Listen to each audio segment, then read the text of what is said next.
And welcome back. Man, it's been a while. So, of course, because it's been a while, we just had a few technical things, had to update Zoom, had some audio trouble. I'm sure I'm going to be laggy today. I've rebooted all of my switches, so I don't think it should be a network problem, but I'm frozen. So, you know, this is what we do. We try to talk you through the problems that we're having so that you can avoid having these same problems. So, Corral, it's been a while since we talked. How are you doing? Oh, well, preparing, returning, running away from setting up stuff. this, You can't run from that too long. this, this whole entire pandemic has been crazy. You got one thing after another, and then, trying to figure out how you're going to situate things, do things, and then, okay, well, let's go get back to go do this. And then no sooner do you make that decision, bang. You know what, guys? There's a new variant out, and it's causing problems. Yep. So otherwise, though, On top of that, we were trying to get back to a new normal.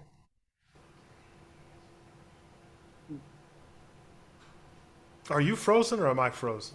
I'm frozen. This is this is so spectacular. I just love it. We're trying to get back to a new normal. Everybody's rushing back to work. And yet now we're still in this hybrid mode of I'm not sure what's going on. yeah, pretty much. It's a very confusing time. Well, yeah, and I'm not sure what to do about this lag. Is this how soon are you hearing me speak? I mean, it's fairly instant, but then there are other times where things will kind of, lag out and then takes a second to register. So, I pretty much try to just talk and then end definitively. Yeah, so this hasn't happened to us before. Maybe the problem is because we haven't been on for a while. Maybe I've added new things to the network and it's caused problems. That's lesson number one. Be careful what you've added to your network. But there have been things spectacular I've added. A new mixer. I actually have the Behringer X32 now, the compact version. But it's not even on. What else have I done to the? But it might mean it's time for some new equipment. Where's Andrew when you need him? Exactly. So we're coming to the end of 2021, which has been a special year, not even like 2020.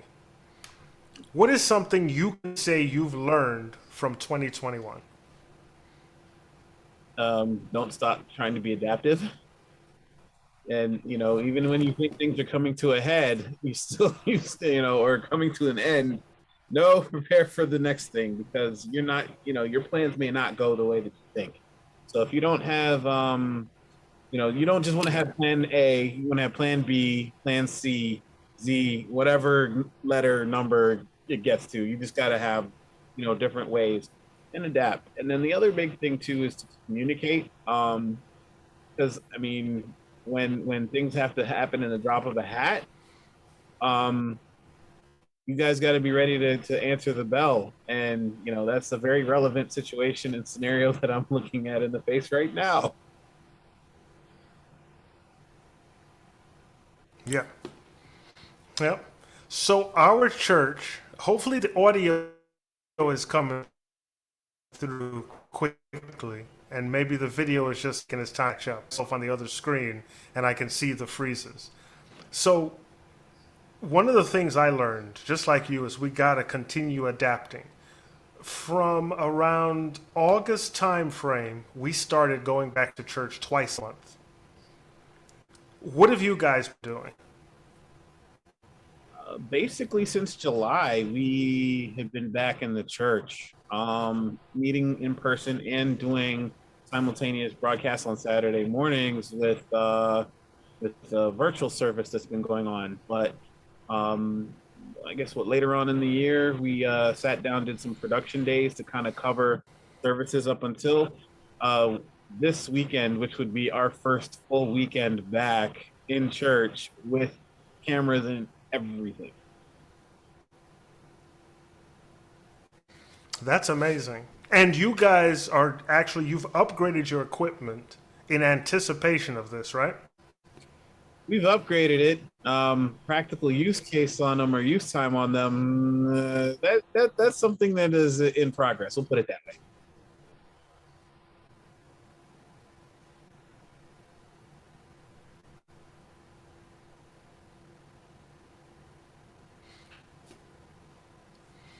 Now he's frozen. Is everything frozen? No, I'm not frozen. Wow. Okay, so on our end, you are frozen. So our producer thinks it's really a network issue on our end. Like you said, if Andrew were here, he monitors my network. He'd be able to take a quick look. From my seat here, I can't go ahead and check and see what the problem is. But I think we're back. You seem to be fluid again. Just repeat what you were saying. We just missed out the very end of what you said. I was basically saying that yeah, we've got new equipment. Actually putting it to use and getting crew on it has been the big challenge recently. And because of how Yep. what the short time span was when we actually received the equipment to now putting it to use, that's a very short window. People have not got a chance to get on it, and now we're going to have to put it right to use right away. Our cameramen are ranging in age from 12 to 19. So we've had to teach them on the fly everything from panning and tilting to doing motion and zooming to panning, zooming, and tilting at the same time. And it gets frustrating a little bit, but then it's wonderful when you find those nuggets, those kids who are just amazing at it. When you find those kids who, they have that hidden talent, they jump on the camera and you tell them, you give them instructions, and they're doing great. What I know you mentioned getting people to man the stuff. What age groups are you looking at? Well, for us, everything kind of ranges across the board. I mean, you had, some young folks that are there from like about the age of 16 all the way up to, adults, probably 60s and higher. So, they are definitely a lot of folks across the spectrum. Most of the people that we have, though, I would say probably, middle age, mostly. So probably between 30s and 40s. The age was 50 and up. Like,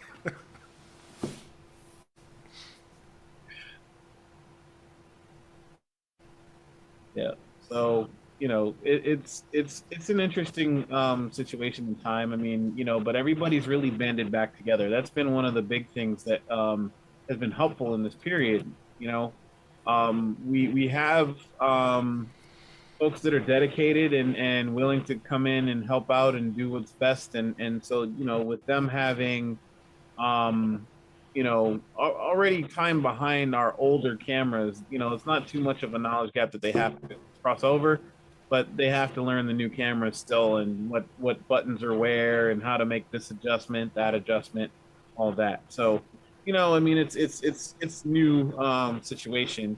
The other thing that's actually new as well is we just got in our new streaming computer. So throughout the entirety of the time that we've been doing our stream, mostly running it here from my house.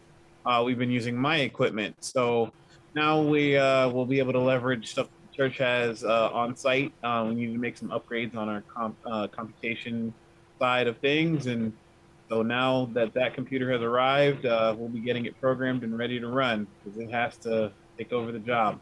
So that's a wonderful thing for us to be able to do, mainly because we changed up the way we do our operation. Before we were streaming to two locations and they were tied together all at the one service provider. But now we're going to 3 different locations. So, and then on top of that, we were using Livestream Studio to do all the production. So, or streaming. So that only allowed us to put out in 720. So switching over to Livestream Studio now, we're pushing out in 1080 to 3 locations. So you're streaming the one signal to live stream, and they're sending it out. Yep. So they allow us to link to one of the services, whether it's Facebook or YouTube, but we can't do both. But with the studio platform, you can put in the login credentials for, whatever other place you want to go to, and then it'll push out to there as many as you want. Just make sure you have enough CPU, RAM, and internet speed.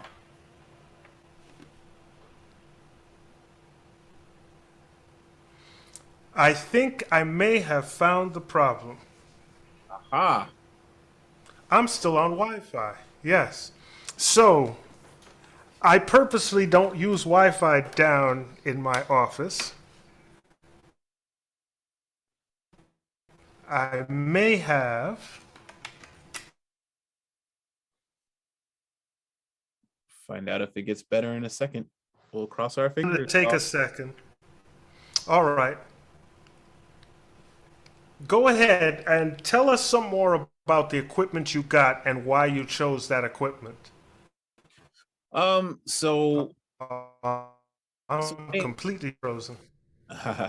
So the main thing that we did was to make a change at our cameras. We have some very nice JVC ENG cameras there, separate body and lens package. But the desire was to go towards 4K production, so we get a little bit higher quality on the videos we shoot. And so we moved away from the cameras that were 1080. And what we did was also get some new lenses to go with those that can actually reach out and go pretty far, like for when we're doing events in our gym. So, we tried to make sure that everything was very versatile in terms of what we got for our setup. And everything's plug and play right back into, our current switching situation, which we're using. And everything else down the line should still be the same. I do have a couple modifications to make on the streaming side because we do need to mess with the capture card. We have one inside of our tower right now, but we went to a iMac for streaming for now. And so the card definitely is going to come into play in some other kind of way, because we'll either have to put it in a chassis or do something alternately to bring that SDI signal into the computer so it can push it out into the stream. So that's kind of the highlight of where we are right now. We're working on a few more changes as we go, but ultimately the thing is that right now we've made a change on the visual aspect of things. Now we're hopefully get some of these other things in the church that need to be looked at as we're looking to make certain renovations. Yeah, I thought this would have helped the situation, but it looks like I'm still a bit laggy. We're just going to have to press on. So thanks for that information. We had a choice to make when it came down to camera types. You ended up going with B4 lens mounts. Yep. Is that right? Yep. We got the Ursa Broadcast G2. We ordered the 1, but they discontinued that line and put out the 2, and I think we got some of the first few that were like in the country, I think. And you're happy with them? Yes, to a point. They need light. They need lots of light. And this was a known, but we have to correct our lighting situation. So we're going to be working on that, we know. So thankfully, what is it? 1/8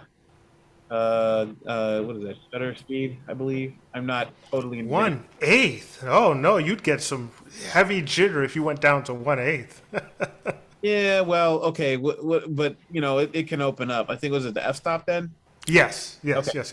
1.8. So 1.8. Now that's excellent. You get that beautiful out of focus cinema look. So, hey, I don't think we want to operate down there too much because when you're shooting live action, things are not in focus. We definitely have some work to do, but that's the thing. We're going to be working on making adjustments to the cameras, changing gain and other things like that until Yep. we kind of balance things out until we get the lighting fixed up a little bit better. So But we ended up going with the Studio 4K because we ordered before they made the broadcast announcement. mhm. If we knew about the broadcast, we would have waited. Now, we understand the price point is completely different. Yes. With the broadcast, with the Studio 4K, the Plus, it's only $1,700. It comes with just about everything you need but a lens. Hmm. But if you go with the broadcast, the lens cost is hugely different. Yes. However, you get, because you come with the EF or the if you come with the EF or the B4 mount that comes with the broadcast, you have a better range of cameras to work with. Right. So I have to admit, and I made my decision before we knew about the broadcast camera.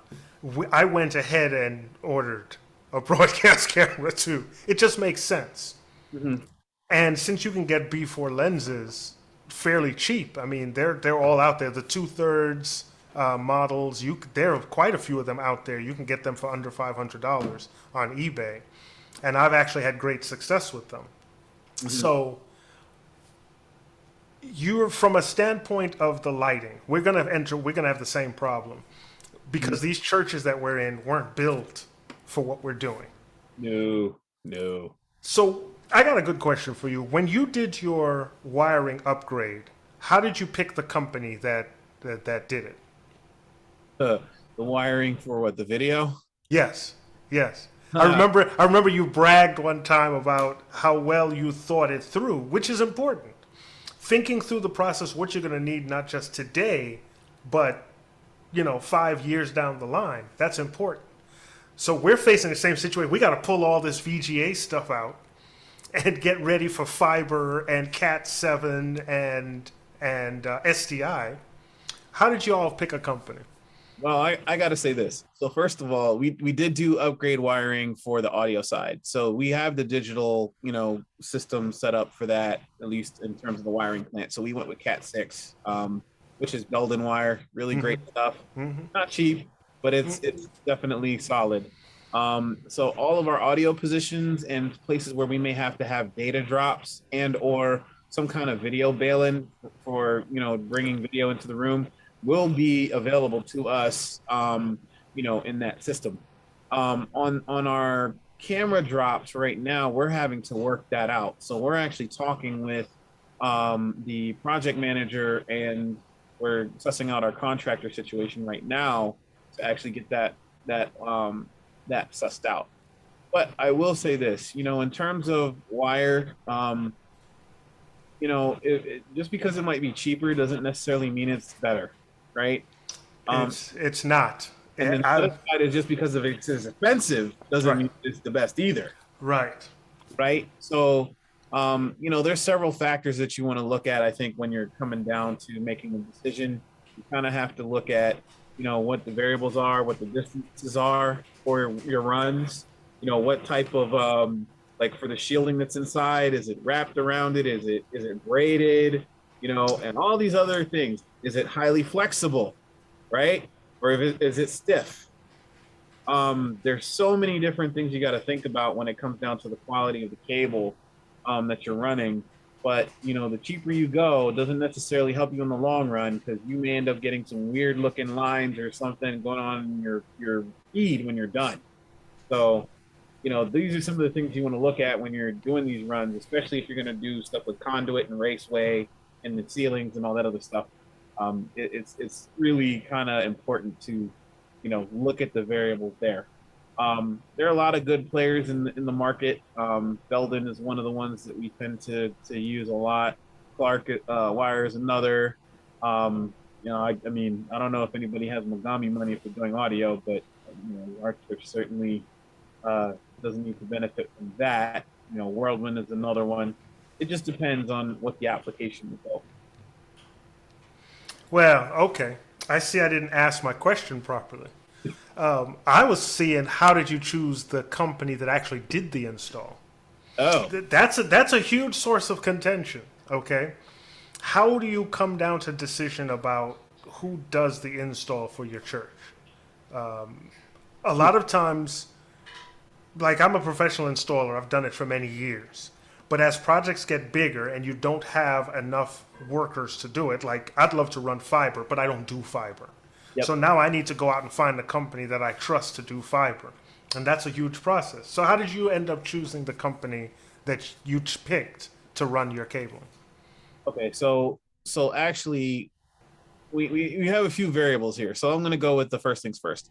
We were asked to come up with a large, like come up with the wish list of whatever we wanted to put in the church, right? Just so we kind of have a broad spectrum of whatever it was going to take to like if we had all the money in the world, what would we put in, right? So there was that. Then we got to the point where, okay, we have a fixed budget for this project that we're trying to work on. Now we need to take all of these things and whittle it down, right? So I got some assistance on the design part. Colin was very, very handy in that way. He helped us out big time with coming up with that. And now what we're trying to do is work through the project manager, and we're going to do what they refer to in the industry as RFP, or request for proposal, Mm-hmm. right? So we've basically designed out the specs of, okay, this is the gear we have, this is the cost, but now we need to figure out what we're going to do to make this integration happen. So one of the key things I think you got to look at is company reputation. What builds have they done before? Have they done anything in the style of whatever it is you're trying to do in your location? Can you go and view what they've done? And ask their other customers, you know, how they find the system that was installed is. Um, the other key things I think too is how flexible will they be, in terms of back and forth, good communication. Some companies are busy, right? So, and especially now because everybody in this pandemic has been trying to get stuff worked on, while they haven't been in their location. In our case, that's not really the case. We're actually going to be working on it when we get more people back in, because we're doing a larger construction project for the church at large and not just the PA or the AV system. So the other thing too that I think is really important when you're choosing a company is how well do they play with the other contractors, right? I mean that can't be understated. It's really big time. What needs to happen there. I mean, I'll give you an example. I did a consultation for a church, and the contractor that we brought in to kind of do the AV stuff, they had to work with the on-site architect who actually was a member of the church, and they were looking at multiple interests here. They wanted to extend their stage out, but the AV contractor wasn't doing that. They had an actual company that was doing the woodwork that would make that happen, right? But then, where does that impact the AV people? Well, you need to have stage boxes that are in there and conduit that's run for those wires. We don't want to just throw the wire up in there and put them on a J hook and just hope for the best. No, you want to be intentional about getting your runs done. So, they had to link up with the stage people for that. They also wanted to bring in some folks to do sound treatment for the walls, right? So those were independently being done by another company, but the PA system would be impacted by those decisions about how they were going to treat the walls. So there's a lot of hand-in-hand work that goes in between, the different vendors that come in to do the different jobs. And so you really have to be careful about how, you go about picking them, because you want them to play nice and try to set up scheduling to where everybody can kind of get in at the same time and same phases, because that's another thing. When you have multiple stages to your project, you don't necessarily want to go to the full finished product at the end, at the speed of whatever your contractor is, and then the folks hadn't ripped up the carpet yet. Let me tell you, that happens to us a lot in corporate, okay? Being on the same page is sometimes more difficult than just not being on any pages at all. Just getting the people together in a room And do you hand that off to a project manager, or is it someone from your church who's the project manager? Do you hand it off to an outside company, or do you take an active role as AV director? Well, I think each process and scenario calls for a different look at how you're going to do it. In this case, we have general contractors that are coming in to handle actual construction, right? We're having work done on like our bathrooms that needed to be upgraded majorly. We're also like ripping out our pews and we're ripping out our carpet because those are over 40 something years old now. And Wow. Can't they're believe it lasted that long. right. So, they were built fairly solidly, but they're not solid now. So, these are things that are being looked at actively to be done. And they're not cheap. But I mean, like case in point now, right? One of the things that you never really completely, I guess, figure out is, or would figure into this, but actually came into play rather, is the cost of lumber. It's going up, right?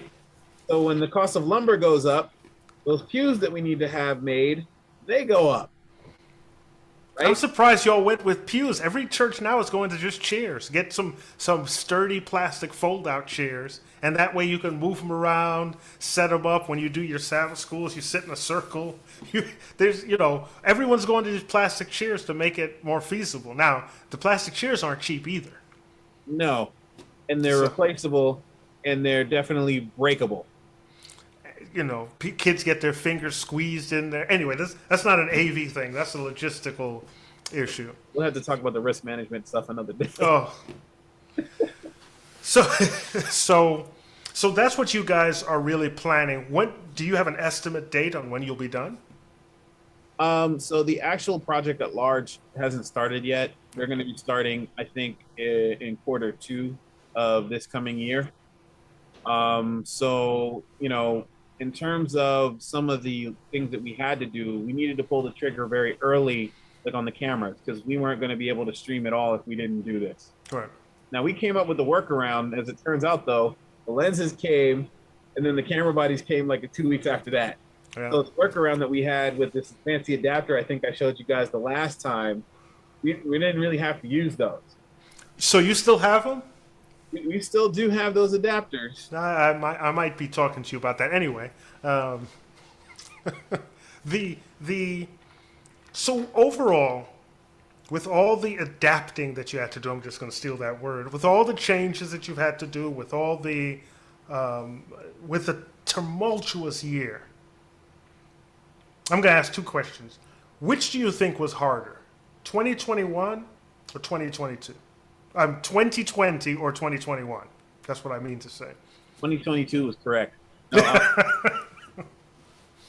no. I would have to say that this year has been the harder of the years. The 2021 year has been because, when we first got into the pandemic, we were trying to figure out how do we remotely produce things, and just keep the church afloat. And I found that was easier because, people were moving or migrating to Zoom. That was already home territory and turf that I could play in, right? Very, very simplistic and easy to kind of work in that environment. Now, you're then looking at, well, how do we produce an entire service to make it look like a well put together package? So then in steps like our use of live stream studio, right? And using that for transmission. How do I build out my whole setup? I mean, I had 6 computers sitting in this room I'm in, with 2 people running, like 3 of them to get everything going. We had to figure out how to get content properly. What were we going to do to get some music variety in there, some other elements of the service? Right. So, that to me, logistically, while it was kind of tough to figure out how you were going to knock that out, it was still rough to, put together how the plan was going to come out, and what you're going to do. Some people still stayed in church, but they just kept things skeleton and low. For us, that was not really going to fully be an option because of how badly things had broken down. So that was going to be a problem. And we've tried to rectify and fix a lot of the mistakes. But, as we now getting into 2021, right? So that was 2020. 2021, as we're starting to make plans for, okay, things look like they're starting to open. All right, what does this look like? You know, that's when decisions had to be made. Okay, we do pre-flight checks on all of our video equipment. That's when we discovered, oh, our switcher's having a problem with fans and overheating. Okay, we're gonna have to take care of that. Then we had another situation where we were like, okay, our cameras are completely busted. They were serviceable somewhat before, but now they won't even stay focused. You know, it turns out the lenses were bad. So the bodies were fine, and so we had to look for other ways to kind of navigate that water. So, in terms of how we move, things were very rough with trying to get equipment, right? There was a period where things kind of opened back up pretty good and you could almost find anything you needed. Yeah. It just kind of shrunk right back down. Yep. Right as we were trying to get back into church and start looking at even opening up to where we were producing live. So, we deferred that once things got out with this second variant. And so that made life kind of interesting. And now, we're heading into this new territory where, hey, we're now going to be producing things live, and we're going to have to be ready one way or another. So, like I mentioned before, we went hybrid back in August, late August, early September. And what that means is 2 weeks of the month, we open the doors and allow people to sign up and come. Mm-hmm. Sign up and come. At least they're supposed to sign up and come, to keep numbers to a certain level. And then 2 weeks, we record with an empty church, just the participants there. Hybrid church has been harder than just doing from Zoom. Like you, I ran most everything from here. We had a producer somewhere else. We had the participants other places, and we brought them in. We had multiple computers for them to come in on Zoom so that we can do isolated shots. Mm-hmm. That was easier than hybrid church. And I would love to hear from people when you watch this over. We want to hear your experiences. How has hybrid church or what it is you're doing now? I consult with another church, and they're in there every week. Yep. But understand something. They lost people. They lost personnel. That's why we're in there as consultants helping them to bridge the gap until their other people come, and then we can train them on the new equipment. Our church, as I said, we have younger people doing it. My children, other people's children, they're coming and doing quite a bit of the work. Right.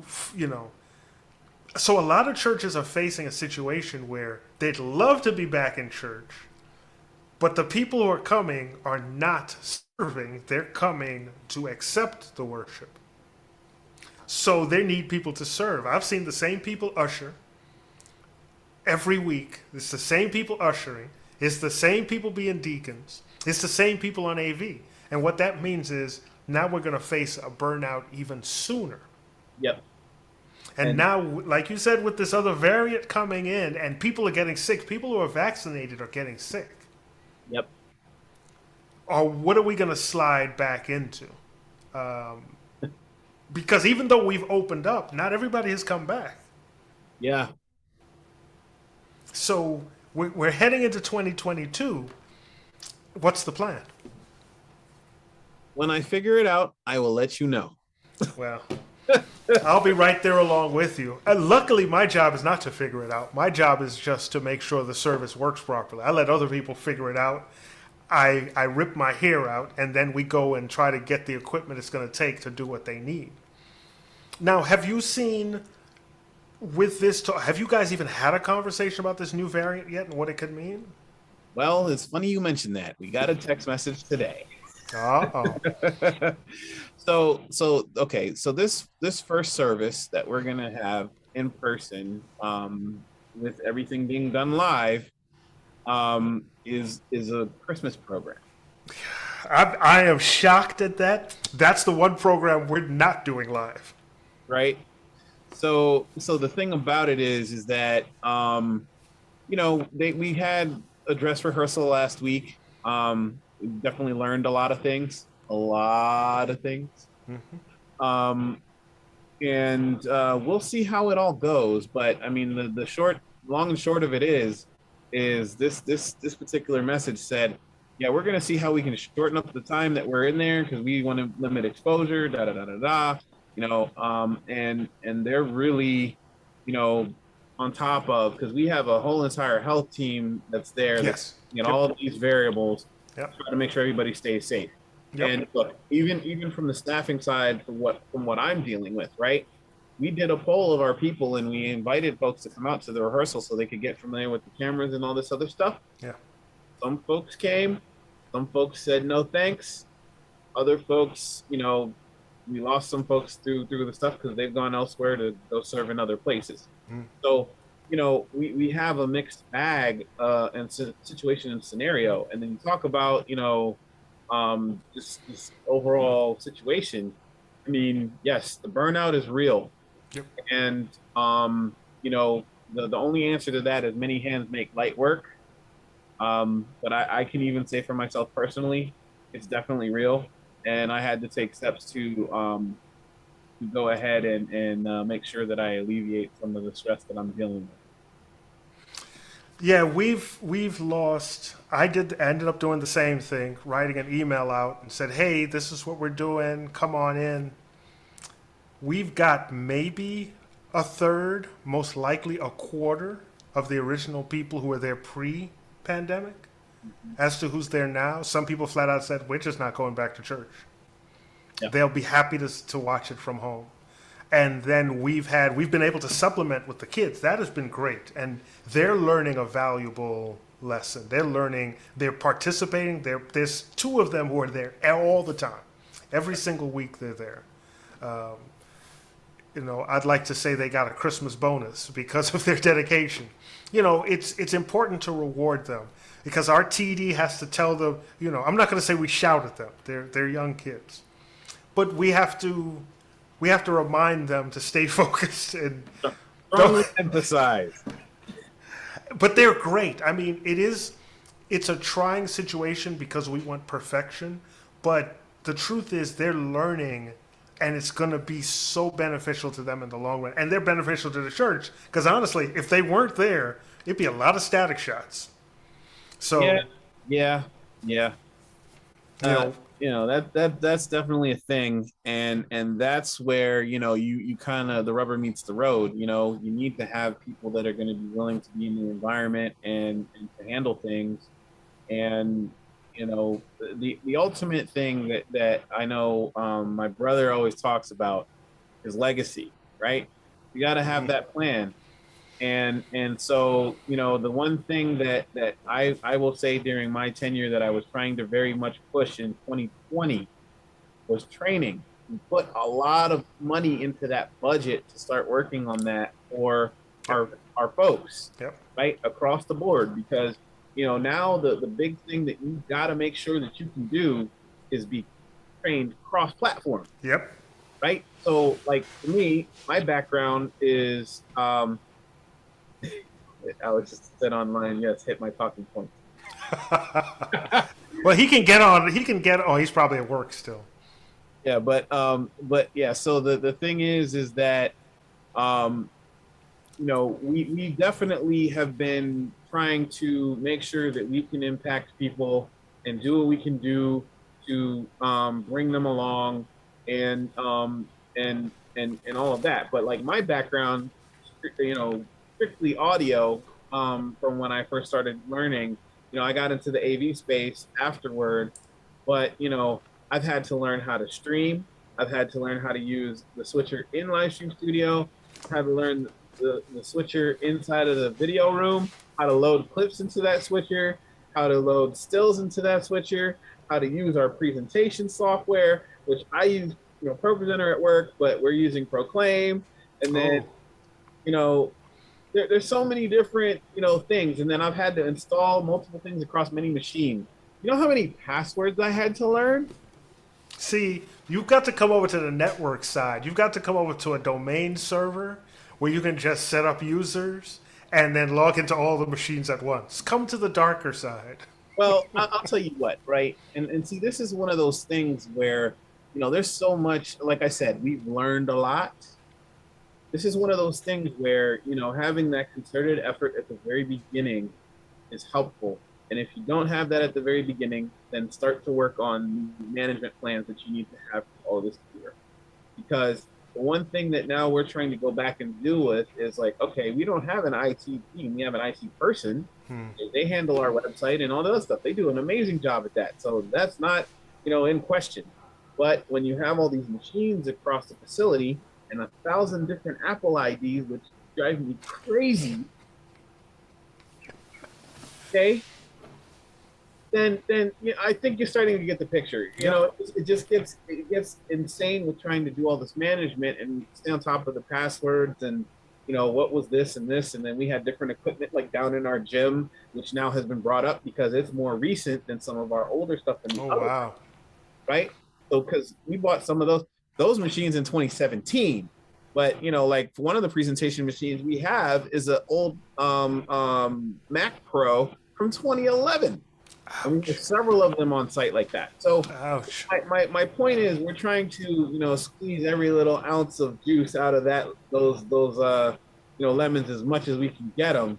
But, the thing is like we have a lot of work to do, and you need a bigger team that's going to be able to be flexible towards the job at hand. Because now it's not only, we're dealing with the audio team. Or hey, those are the video guys. They got to handle that. No, everyone's got to be versed across the platform, because there's going to be a place where somebody's going to have to step in the gap for somebody else. And I mean, look, there's even scenarios and situations where I've ran all 3 spots on the live day. Yep. I had to do audio out in front of house, and then I had to scurry back to the machine to go play the praise and worship set that was being played off the computer, off the switcher. And then I'm also running the presentation software, where the announcements were and all that stuff. So, I mean, and they're not necessarily physically in the same place. That's the other thing, right? You got to kind of in the back, dealing with that. So, like, it's just one of those things. And then, we're looking at trying to do scheduling and all these other things. And so, it's just a lot of logistics and a lot of flexibility that we had with all the people. So, that's going to be the big thing that we're going to try to work on with our technicians, because it can no longer be, well, I'm video, and that's out the window. Yeah, we've had a couple of funerals where literally 2 people showed up to work 5 stations. Now, some people promised they'd show up, but we're not going to get into that. 2 people showed up to work 5 stations, and so I was getting calls because I was out of town. I'm getting calls. Hey, how does this work? Well, now those people are proficient in many things because they learn so quickly under fire. And I have one guy. He's been in the ministry longer than I have at this church. He always says, "I want a one-button solution. We got to make things so simple that there's a one-button solution." And I used to tell him, "No, there's no such thing," but that's not true. It's just hideously expensive. we can design a one-button system, but it will be so expensive that no church will buy it. That's for the super corporate world. You start getting into Extron touch panels and Crestron systems. We can design something where even the pastor can be switching from up front. He can switch camera angles. He can turn on and off mics. We can set that up, but it will be so expensive that no one would ever buy it. Yeah, man. And that's the thing. When it comes down to system design, you need to figure out the best way to deal with the application. And then the other thing is too, when you're engineering the solution out, you got to think ahead towards what you're going to do for the future as well. So, back to the wire question, right? We didn't just think about, okay, we have these standard drops in these locations. Where would we want to put these cameras if we were elsewhere in this facility, right? Now, or if you're doing another kind of program, right? So, or if we wanted to have more drops in around the place, so we can have different coverage areas or zones.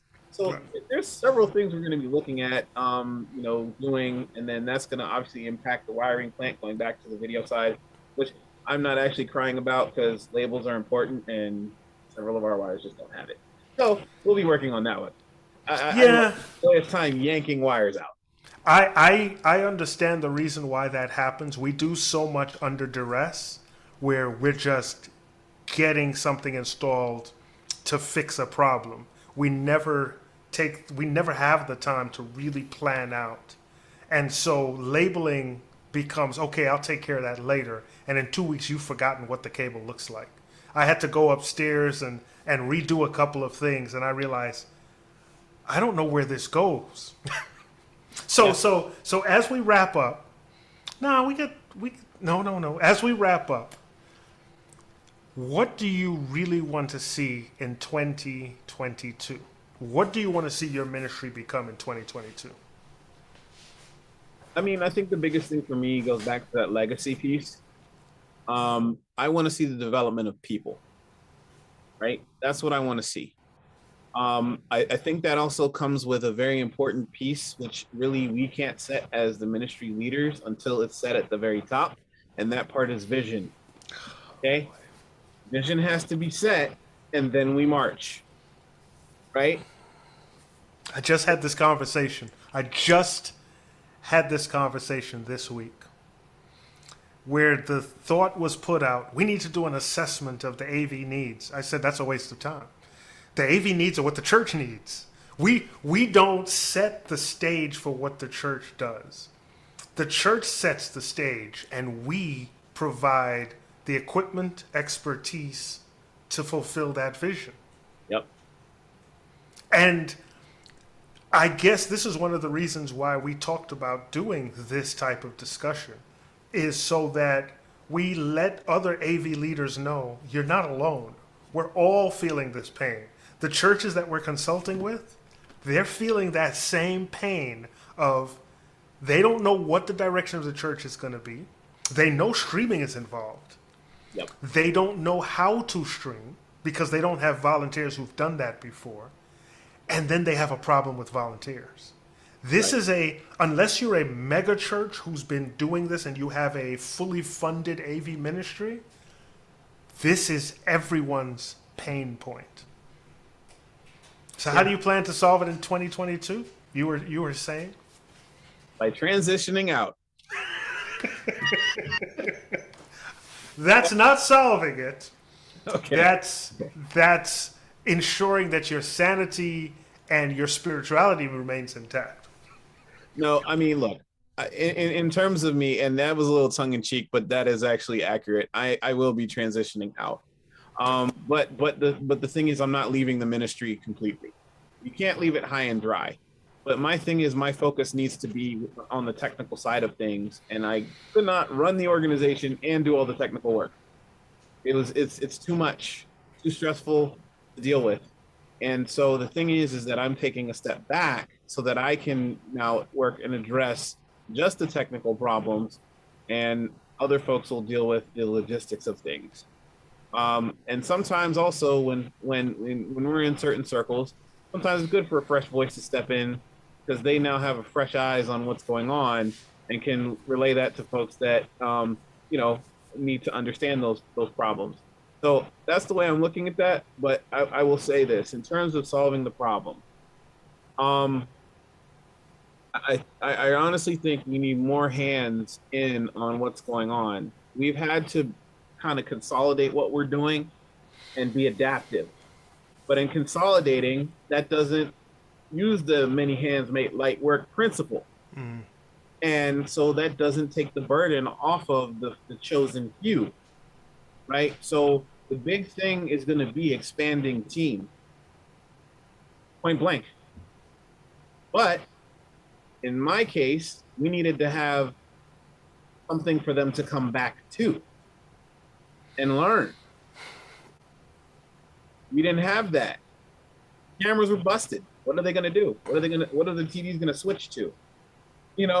So the big thing now is going to be getting everybody back on the treadmill very slowly, working them into the roles, and then trying to get them versed out in other places. That's going to be the challenge ahead. And look, we understand that, for every 10 people, we may have one that becomes like your super technical person, that shows a certain high level of aptitude. We understand that, but the thing is now it's like you were looking for a needle in a haystack before, to borrow someone's vernacular, now you're looking for a needle in space, right?